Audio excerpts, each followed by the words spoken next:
Hi, ഞാൻ doctor പ്രിയ, Q1 health കെയറിലെ homoeopathic ഫിസിഷ്യനാണ്. നമ്മുടെ ക്ലിനിക്കിലൊക്കെ ചില പേഷ്യൻസ് വരാറുണ്ട്. ബി.പിക്ക് കണ്ടിന്യൂസ് ആയിട്ട് മരുന്ന് കഴിക്കുന്നുണ്ട്, പക്ഷേ ബി.പി കൺട്രോൾ ആവുന്നില്ല. അതുപോലെ കാൽപാദത്ത്, അതുപോലെ മുഖത്തൊക്കെ നീരൊക്കെ ആയിട്ട്. ഇതൊക്കെ ഒരു പരിധിവരെ വൃക്കകൾക്കുള്ള രോഗങ്ങൾക്കുണ്ടാവാം. ഇന്ന് നമുക്ക് എന്തൊക്കെ ലക്ഷണങ്ങളാണ് ശരീരം കാണിക്കുന്നത് വൃക്കരോഗങ്ങളുണ്ടെങ്കിൽ എന്ന വിഷയത്തെക്കുറിച്ച് സംസാരിക്കാം.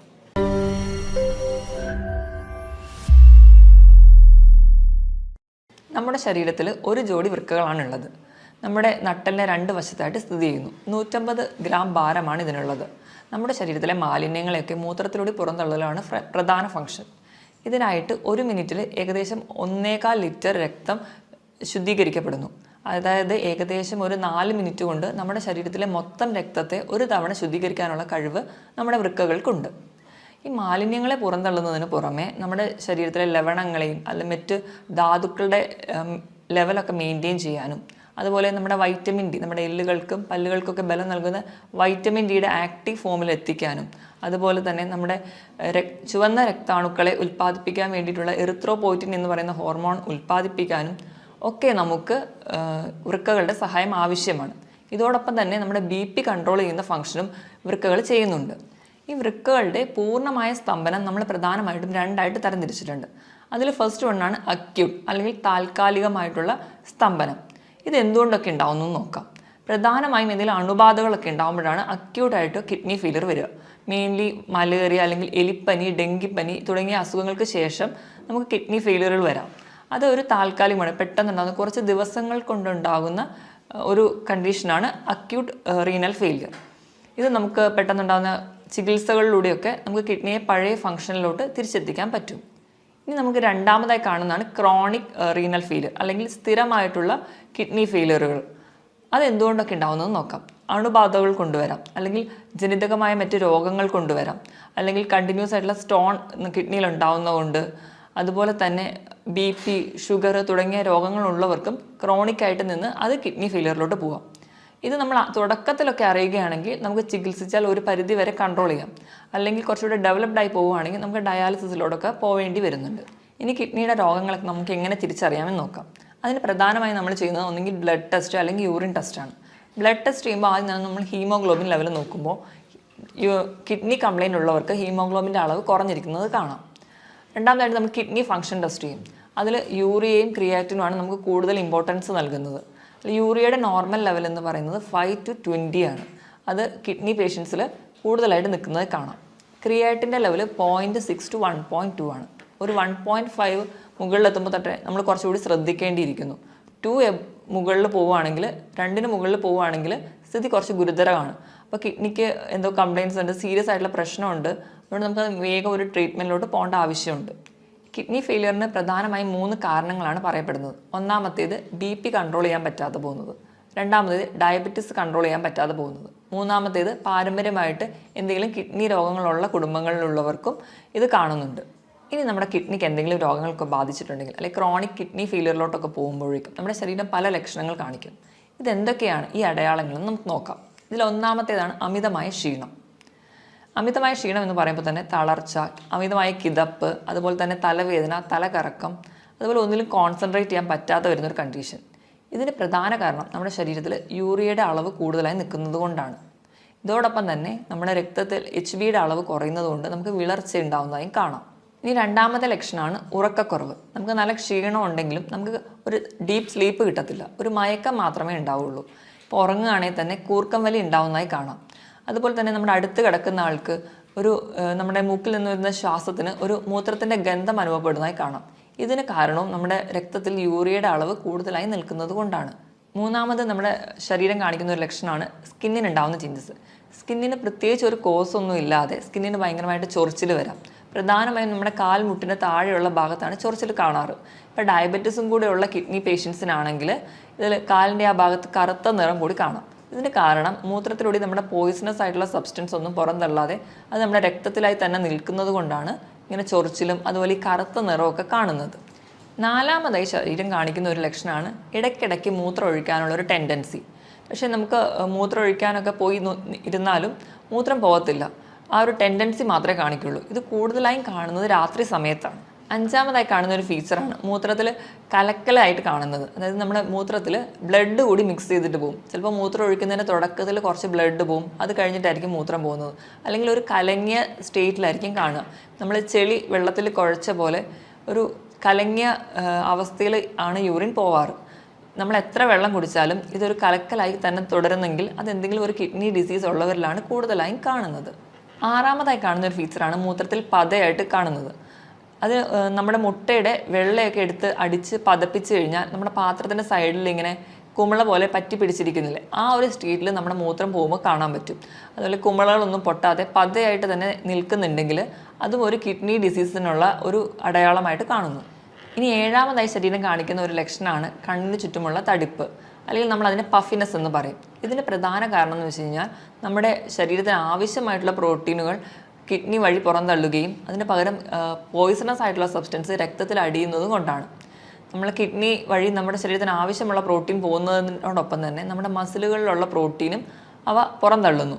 അപ്പോൾ നമ്മുടെ മസിൽസൊക്കെ കുറച്ചുകൂടെ വീക്കാവും. അതുപോലെ കിഡ്നി പേഷ്യൻസൊക്കെ ഇങ്ങനെ മെലിഞ്ഞ് വരുന്നതായിട്ട് നമുക്ക് കാണാം. ഇനി എട്ടാമതായിട്ട് ശരീരം കാണിക്കുന്ന ഒരു ഫീച്ചറാണ് കാൽപാദത്തിലൊക്കെ നീരുണ്ടാവുന്നത്. ഇതിന് പ്രധാന കാരണം എന്ന് വെച്ചിട്ടുണ്ടെങ്കിൽ നമ്മുടെ കിഡ്നിയുടെ എന്തെങ്കിലും ഡിസീസസ് വന്ന് കിഡ്നി ഫെയിലർ ആയിട്ടുണ്ടെങ്കിൽ നമ്മൾ വേണ്ടത്ര രീതിയിൽ ബ്ലഡൊക്കെ ഒന്നും പ്യൂരിഫൈ ചെയ്യാതെ പോകും. അപ്പോൾ ഈ ഫ്ലൂയിഡ് എല്ലാം കൂടി റിട്ടെയിൻ ചെയ്യുന്നതുകൊണ്ട്, ഫ്ലൂയിഡ് ഇങ്ങനെ കെട്ടിക്കിടക്കുന്നതുകൊണ്ടാണ് കാൽപാദത്തിന് നീര് വരിക. പല കാരണങ്ങൾ കൊണ്ട് നമുക്ക് കാലിലൊക്കെ നീര് വരാം. ചില സന്ധിവാതങ്ങൾ കൊണ്ടുവരാം, അല്ലെങ്കിൽ യൂറിക് ആസിഡിൻ്റെ പ്രശ്നം കൊണ്ടൊക്കെ വരാം. പക്ഷേ ഈ നീരും നമ്മുടെ കിഡ്നി ഡിസീസിനുള്ള നീരും രണ്ടും രണ്ടായിരിക്കും. നമ്മൾ ചിലപ്പോൾ കാല് തൂക്കിയിടുമ്പോഴേക്കും ഈ കിഡ്നി ഡിസീസ് ഉള്ളവർക്ക് നീര് പെട്ടെന്ന് വരുന്നത് കാണാം. അതുപോലെ തന്നെ നമ്മൾ കാല് പൊക്കി വെച്ചതുകൊണ്ട് ഈ നീര് പെട്ടെന്ന് കുറയുന്നതായിട്ട് കാണാൻ പറ്റില്ല. ഇത് തന്നെ വെച്ച് നമുക്ക് ഡിഫറൻഷ്യേറ്റ് ചെയ്യാം, ഇത് കിഡ്നി ഡിസീസസ് കൊണ്ടാണോ അതോ മറ്റ് സന്ധി രോഗങ്ങൾ കൊണ്ടാണോ ഉണ്ടാവുന്നതെന്ന്.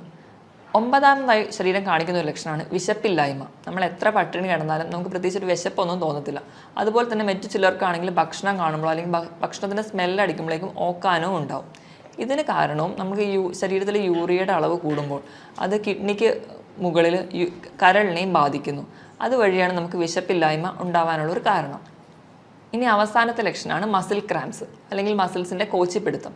ഇതിന് കാരണം നമ്മുടെ കിഡ്നി വഴി കാൽസ്യത്തിന് കൂടുതലായിട്ട് പുറന്തള്ളുകയും അതുപോലെ പൊട്ടാസ്യം രക്തത്തിൽ കൂടുന്നതും കൊണ്ടാണ് നമുക്ക് കോച്ചിപ്പിടുത്തമൊക്കെ ഉണ്ടാവുന്നത്. ഈ മുകളിൽ പറഞ്ഞ 10 ലക്ഷണങ്ങളിൽ 3 മുതൽ 4 ലക്ഷണങ്ങൾ തുടർച്ചയായിട്ട് ഒരു രോഗിയിൽ തന്നെ കാണുന്നുണ്ടെങ്കിൽ നമ്മളത് ശ്രദ്ധിക്കേണ്ടതാണ്. എത്രയും പെട്ടെന്ന് ഒരു ഡോക്ടറെ കാണിക്കേണ്ടതാണ്. അപ്പോൾ തന്നെ നമ്മൾ യൂറിനും അതുപോലെ ബ്ലഡൊക്കെ ടെസ്റ്റ് ചെയ്ത് കിഡ്നി ഡിസീസ് ഇല്ല എന്ന് ഉറപ്പ് വരുത്തേണ്ടതാണ്. ഇനിയിപ്പോൾ BP അല്ലെങ്കിൽ ഷുഗറോ ഒക്കെയുള്ള രോഗികൾ, അല്ലെങ്കിൽ പാരമ്പര്യമായിട്ട് ഇങ്ങനത്തെ കിഡ്നി ഡിസീസ് ഉള്ളവരാണെങ്കിൽ ഇതിലൊരു 2 ലക്ഷണങ്ങൾ കുറച്ച് കാലമായിട്ട് നിൽക്കുന്നുണ്ടെങ്കിൽ എത്രയും പെട്ടെന്ന് ഒരു ഫിസിഷ്യനെ കാണേണ്ടതാണ്.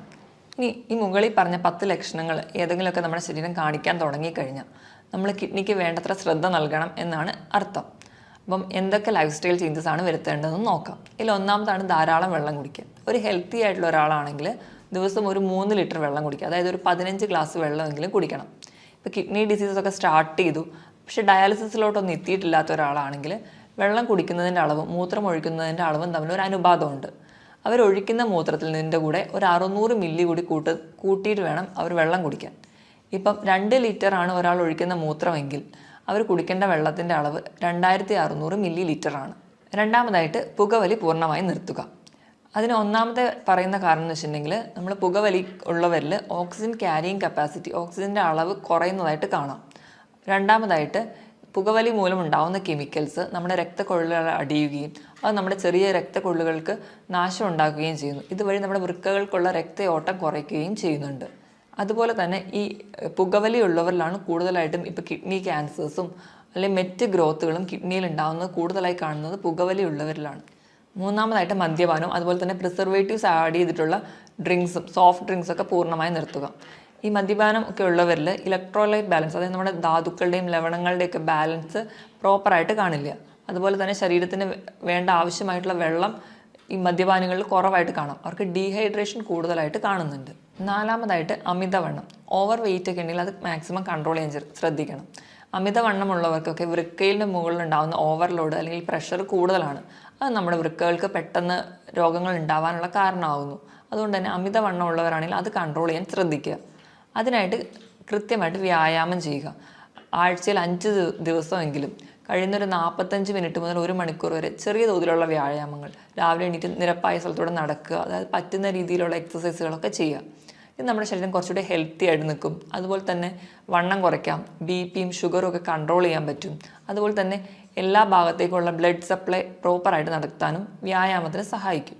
ഇനി ആറാമതായിട്ട് നമുക്ക് ചെയ്യാൻ പറ്റുന്നൊരു കാര്യമാണ്, നമുക്ക് ബി.പി ഉണ്ടെങ്കിൽ, അതായത് രക്തസമ്മർദ്ദമോ അതുപോലെ ഷുഗറൊക്കെ ഉള്ളവരാണെങ്കിൽ അത് കൺട്രോൾ ചെയ്യാൻ ശ്രദ്ധിക്കുക. നമ്മുടെ ഭക്ഷണത്തിലൂടെ കൺട്രോൾ ചെയ്യുക. അപ്പോൾ എന്തെങ്കിലും മെഡിസിൻസ് ഒക്കെ എടുക്കുകയാണെങ്കിൽ കൃത്യസമയത്ത് തന്നെ മെഡിസിൻ കഴിക്കാൻ വേണ്ടി ശ്രദ്ധിക്കുക. അതുവഴി നമുക്കൊരു പരിധി വരെ കിഡ്നി ഡിസീസിലോടൊന്നും എത്താതെ നമ്മുടെ ശരീരത്തിനെ പ്രൊട്ടക്റ്റ് ചെയ്യാൻ പറ്റും. അടുത്തതായിട്ട് ചിലരൊക്കെ ആണെങ്കിൽ നമുക്ക് ചെറിയ വേദനകളോ ഒക്കെ വരുമ്പോൾ തന്നെ ഡോക്ടറൊന്നും കാണാതെ സ്വന്തമായിട്ട് മെഡിസിൻസ്, അതായത് പെയിൻ കില്ലേഴ്സൊക്കെ കഴിക്കുന്നവരിൽ കിഡ്നി ഡിസീസസ് കൂടുതലായി കാണുന്നുണ്ട്. അതുകൊണ്ട് തന്നെ നമ്മൾ മാക്സിമം സ്വന്തം ചികിത്സിക്കാതെ ഒരു ഡോക്ടറെ എപ്പോഴും കൺസൾട്ട് ചെയ്യാൻ ശ്രദ്ധിക്കുക. ഇനി ലാസ്റ്റായിട്ട് നമുക്ക് ഫുഡിൽ എന്തൊക്കെ ചേഞ്ചസ് വരുത്തണം നോക്കാം. നമ്മൾ നോർമലി ഹെൽത്തി ആയിരിക്കുമ്പോൾ കഴിക്കുന്ന ഒരു ഫുഡിൽ 1/4 ഭാഗം മാത്രമേ നമുക്കിപ്പോൾ ഒരു കിഡ്നി ഡിസീസ് ഉണ്ടെങ്കിൽ കഴിക്കാൻ പാടുള്ളൂ. അതുപോലെ തന്നെ നമുക്ക് പ്രോട്ടീൻ, നോർമലി ഹെൽത്തി ആയിട്ടുള്ള ഒരാളാണെങ്കിൽ 1 കിലോ ആണ് നമ്മുടെ ബോഡി വെയിറ്റെങ്കിൽ അതിനനുസരിച്ച് 1 ഗ്രാം പ്രോട്ടീനാണ് കഴിക്കേണ്ടത്. അതായത് 80 കിലോ ഉള്ള ഒരാളാണെങ്കിൽ ഒരു ദിവസം 80 ഗ്രാം പ്രോട്ടീൻ കഴിക്കണമെന്നാണ് നോർമലി പറയാറ്. പക്ഷേ ഒരു കിഡ്നി പേഷ്യൻസ് ആണെങ്കിൽ 1 കിലോ ബോഡി വെയ്റ്റിന് 0.8 ഗ്രാം മാത്രമേ പ്രോട്ടീൻ കഴിക്കാവൂ. അതായത് ഒരു 70 കിലോ ഉള്ള ഒരാളാണെങ്കിൽ 40 ഗ്രാം പ്രോട്ടീൻ മാത്രമേ ഒരു ദിവസം കഴിക്കാൻ പാടുള്ളൂ. പ്രോട്ടീൻ കഴിക്കുമ്പോൾ തന്നെ നമ്മൾ റെഡ് മീറ്റ് പൂർണ്ണമായും ഒഴിവാക്കുക. റെഡ് മീറ്റ് എന്ന് പറയുമ്പോൾ പോത്തിറച്ചി, താറാവിറച്ചി ഇതൊക്കെ പൂർണ്ണമായും ഒഴിവാക്കുക. അതിന് പകരം വെജിറ്റബിൾ പ്രോട്ടീൻസ് കൂടുതലായി കഴിക്കുക. വെജിറ്റബിൾ പ്രോട്ടീൻസിൽ വരുന്നതാണ് പനീർ, കൂണ്, പയർ, കടല, പരിപ്പ് തുടങ്ങിയ ധാന്യങ്ങളും. രണ്ടാമതായിട്ട് നമ്മൾ കൊഴുപ്പ് കഴിക്കേണ്ട അളവാണെങ്കിൽ, കൊഴുപ്പെന്ന് പറയുമ്പോൾ നമ്മുടെ ഫാറ്റ്, അത് നമുക്ക് പല രീതിയിൽ കിട്ടും. നമുക്ക് മുട്ടയുടെ മഞ്ഞയിൽ നിന്ന് കിട്ടാം, മീൻ കഴിക്കുന്ന വഴി കിട്ടാം, നമ്മൾ ഉപയോഗിക്കുന്ന എണ്ണ, നെയ്യ് ഇതിൽ നിന്നൊക്കെ നമുക്ക് കൊഴുപ്പ് കിട്ടും. ഒരു ദിവസം ഒരു ഹെൽത്തി ആയിട്ടുള്ള ഒരാളാണെങ്കിൽ ഒരു 50 ഗ്രാം മാത്രമേ കൊഴുപ്പ് കഴിക്കാൻ പാടുള്ളൂ. പക്ഷേ ഒരു കിഡ്നി ഡിസീസ് ഉള്ള ഒരാളാണെങ്കിൽ അതിൻ്റെ പകുതി മാത്രമേ ഒരു ദിവസം കൺസീവ് ചെയ്യാൻ പാടുള്ളൂ. ഇനി ലാസ്റ്റായിട്ട് ലവണങ്ങൾ എന്ന് പറയുമ്പോൾ സോഡിയം ഉണ്ട്, പൊട്ടാസ്യം, കാൽസ്യം, ഫോസ്ഫറസ് ഒക്കെ ഉണ്ട്. ഇതിൻ്റെ ലെവൽ എങ്ങനെ മെയിൻറ്റെയിൻ ചെയ്യാം? കൂടുതലായിട്ടും ഈ ലവണങ്ങളൊക്കെ ഉള്ളത് നമ്മുടെ പച്ചക്കറികളിലാണ്. അപ്പോൾ നമ്മൾ പച്ചക്കറികളൊക്കെ കഴിക്കുമ്പോൾ അതാദ്യം വേവിച്ച് അതിൻ്റെ വെള്ളം ഊറ്റി കളഞ്ഞിട്ട് വേണം കഴിക്കാൻ. ഈ ഒരു പ്രോസസ്സിന് നമ്മൾ ലീച്ചിങ് എന്നാണ് പറയുക. ഇപ്പോൾ ഇലക്കറികളിലാണെങ്കിൽ കോളിഫ്ലവർ, ബ്രക്കോളി, ക്യാബേജ് ഇതൊക്കെ വൈറ്റമിൻ സി നിറഞ്ഞതുമാണ്. അതുപോലെ തന്നെ നമ്മുടെ കിഡ്നി ഡിസീസൊക്കെ പ്രിവെൻറ്റ് ചെയ്യാൻ വളരെ നല്ലതാണ്. പക്ഷേ ഇതൊക്കെ കഴിക്കുന്നതിനോടൊപ്പം തന്നെ ഇത് വേവിച്ച് ഇതിൻ്റെ വെള്ളം ഊറ്റി കളഞ്ഞിട്ട് വേണം കഴിക്കാനെന്ന് ശ്രദ്ധിക്കുക. പൊതുവെ എല്ലാ രോഗങ്ങൾക്കും നമ്മൾ ഫ്രൂട്ട്സും വെജിറ്റബിൾസും ആണ് കൂടുതലായിട്ട് കഴിക്കാൻ പറയുക. അപ്പോൾ നമ്മൾ ഫ്രൂട്ട്സ് കഴിക്കുകയാണെങ്കിലും ഒരു പരിധിയിൽ കൂടുതൽ കഴിക്കരുത്. കാരണം ഫ്രൂട്ട്സിലൊക്കെ കൂടുതലും പൊട്ടാസ്യമാണ് അടങ്ങിയിരിക്കുന്നത്. അപ്പോൾ പൊട്ടാസ്യം കൂടുതൽ ചെന്നിട്ടുണ്ടെങ്കിൽ അത് കിഡ്നി ഡിസീസിന് കൂടുതൽ ബുദ്ധിമുട്ടുണ്ടാക്കുകയേ ഉള്ളൂ. അപ്പോൾ പൊട്ടാസ്യം കുറഞ്ഞുള്ള ഫ്രൂട്ട്സാണ് ആപ്പിള്, പൈനാപ്പിൾ, അതുപോലെ തന്നെ ബെറി. ഇതിലൊക്കെ പൊട്ടാസ്യം വളരെ കുറവാണ്. ഇതൊക്കെ കൂടുതലായിട്ടും കഴിക്കാൻ വേണ്ടി ശ്രദ്ധിക്കുക. അതുപോലെ പേരയ്ക്ക പൊട്ടാസ്യം കുറഞ്ഞൊരു ഫ്രൂട്ടാണ്. ഇനി പൊട്ടാസ്യം കുറച്ച് കൂടുതലായിട്ട് നിൽക്കുന്ന ഫ്രൂട്ട്സുകളാണ് മാതളം, അതുപോലെ ഓറഞ്ച്, ഏത്തപ്പഴം, അതുപോലെ കരിക്കിലും പൊട്ടാസ്യം കൂടുതലായിട്ട് നിൽക്കുന്നുണ്ട്. കരിക്കൊക്കെ കിഡ്നി പേഷ്യൻസ് സ്ഥിരമായിട്ട് ഉപയോഗിക്കാതിരിക്കുന്നതാണ് നല്ലത്. ഇനിയിപ്പോൾ നമ്മൾ ഏത്തപ്പഴമൊക്കെ കഴിക്കുകയാണെങ്കിൽ അത് പുഴുങ്ങി കഴിക്കുമ്പോൾ പൊട്ടാസ്യം ഒരുപാട് വെള്ളത്തിലൂടെ നഷ്ടപ്പെടുന്നുണ്ട്. അപ്പോൾ കുറച്ചും കൂടി കിഡ്നി ഡിസീസ് ഉള്ളവർ ഏത്തപ്പഴമൊക്കെ പുഴുങ്ങി കഴിക്കുന്നതാണ് കുറച്ച് കൂടുതൽ ബെറ്റർ. ഇനി ഉപ്പിൻ്റെ അളവ് പറയുകയാണെങ്കിൽ കിഡ്നി പേഷ്യൻസ് ഒക്കെ ഉണ്ടെങ്കിൽ ഒരു 4 ഗ്രാമിൽ കുറവ് ഉപ്പ് മാത്രമേ ഒരു ദിവസം ഉപയോഗിക്കാൻ പാടുള്ളൂ. ഇപ്പം നമ്മുടെ വീട്ടിലൊക്കെ ആരെങ്കിലും കിഡ്നി പേഷ്യൻസ് ഒക്കെ ഉണ്ടെങ്കിൽ നമ്മൾ ഭക്ഷണം പാചകം ചെയ്യുമ്പോൾ എപ്പോഴും ഉപ്പിടാതെ പാചകം ചെയ്യുക. എന്നിട്ട് അവർക്ക് വേണ്ടിയിട്ടുള്ള ഒരു പോർഷൻ മാറ്റി വെച്ച് അതിൽ വളരെ കുറച്ച് ഉപ്പ് മാത്രം ചേർക്കുക. എങ്കിൽ മാത്രമേ നമുക്ക് ആ ഉപ്പിൻ്റെ ലെവൽ മെയിൻറ്റെയിൻ ചെയ്യാൻ പറ്റുള്ളൂ. നമുക്കറിയാം, നമ്മൾ സയൻസും അല്ലെങ്കിൽ മെത്തേഡ്സൊക്കെ ഇത്രയും ഡെവലപ്ഡ് ആയിട്ട് നിൽക്കുന്ന ഒരു സ്റ്റേജിലാണെങ്കിൽ പോലും കിഡ്നിയെ പോലെ തന്നെ ഏറ്റവും ചെറിയ മൈന്യൂട്ടായിട്ടുള്ള മാലിന്യങ്ങൾ പോലും പുറന്തള്ളാൻ പറ്റുന്ന ഒരു മെക്കാനിസം അല്ലെങ്കിൽ ഒരു മെഷീനും ഇന്ന് വരെ കണ്ടുപിടിക്കാൻ പറ്റിയിട്ടില്ല. ഇപ്പോൾ ഡയാലിസിസ് മെഷീൻസും ഒക്കെ ഉണ്ടെങ്കിലും അതും ഒരു കിഡ്നി ഫംഗ്ഷൻ ചെയ്യുന്ന പോലെ നമുക്ക് ഫംഗ്ഷൻ ചെയ്യാൻ പറ്റത്തില്ല. അപ്പോൾ മുകളിൽ പറഞ്ഞ പോലെ കൃത്യമായിട്ട് ഡയറ്റും അല്ലെങ്കിൽ കൃത്യമായിട്ട് തന്നെ നമ്മളെ ജീവിതശൈലികളിലൊക്കെ മാറ്റം വരുത്തിയാലും അല്ലെങ്കിൽ കൃത്യമായി വ്യായാമം ചെയ്യുന്നത് വഴി ഒരു പരിധി വരെയൊക്കെ നമുക്ക് കിഡ്നി ഡിസീസസ് കൺട്രോൾ ചെയ്യാൻ പറ്റും. ഇതിനോടൊപ്പം തന്നെ കിഡ്നി രോഗങ്ങൾക്കുള്ള ഫലപ്രദമായ ചികിത്സയും ഹോമിയോപ്പതിയിലൂടെ ലഭ്യമാണ്. ഇനി മറ്റൊരു ഹെൽത്ത് ടോപ്പിക്കുമായിട്ട് വീണ്ടും കാണുന്നതുവരെ നന്ദി.